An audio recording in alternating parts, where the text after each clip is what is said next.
২৬ বছরের তরুণ মোহাম্মদ আফ্রিদি বিন আপন বাংলাদেশ থেকে জাপানে গিয়েছিলেন একটি স্বপ্ন নিয়ে, একজন অটোমোবাইল ইঞ্জিনিয়ার হবেন। কিন্তু উন্নত দেশের মাটিতে সেই স্বপ্ন থেমে যায় একটি নীরব কফিনে।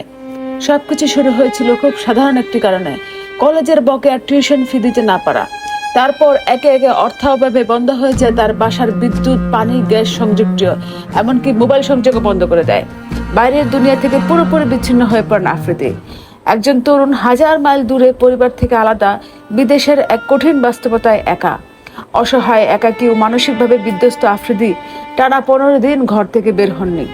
প্রতিবেশীরা খাবার রেখে যেতেন দরজার সামনে, কিন্তু সেগুলো নেবার শক্তিও তিনি হারিয়ে ফেলেছিলেন।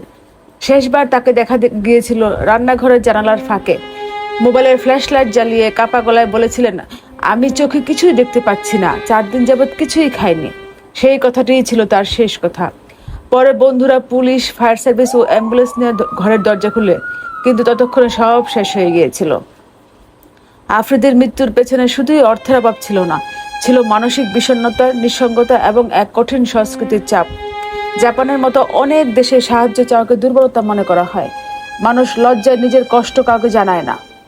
এই হৃদয় বিদারক ঘটনা থেকে আমাদের শেখার আছে অনেক কিছু। যেমন, বিদেশে যাওয়ার আগে আমাদের পর্যাপ্ত আর্থিক প্রস্তুতি থাকতে হবে, মানসিকভাবে একাকিত্ব সহ্য করার ক্ষমতা থাকতে হবে, নতুন দেশের সংস্কৃতি এবং আইন সম্পর্কে জানতে হবে, বন্ধু এবং কমিউনিটির সাথে সম্পর্ক রাখতে হবে, এবং সবচেয়ে গুরুত্বপূর্ণ, কোনো সমস্যায় পড়লে লজ্জা না পেয়ে সাহায্য চাইতে শিখতে হবে। স্মরণ রাখতে হবে, সাহায্য চাওয়া দুর্বলতা নয়, জীবন অনেক বড়। স্বপ্নগুলোকে বাঁচিয়ে রাখতে হলে আমাদের একে অন্যের পাশে দাঁড়াতে হবে।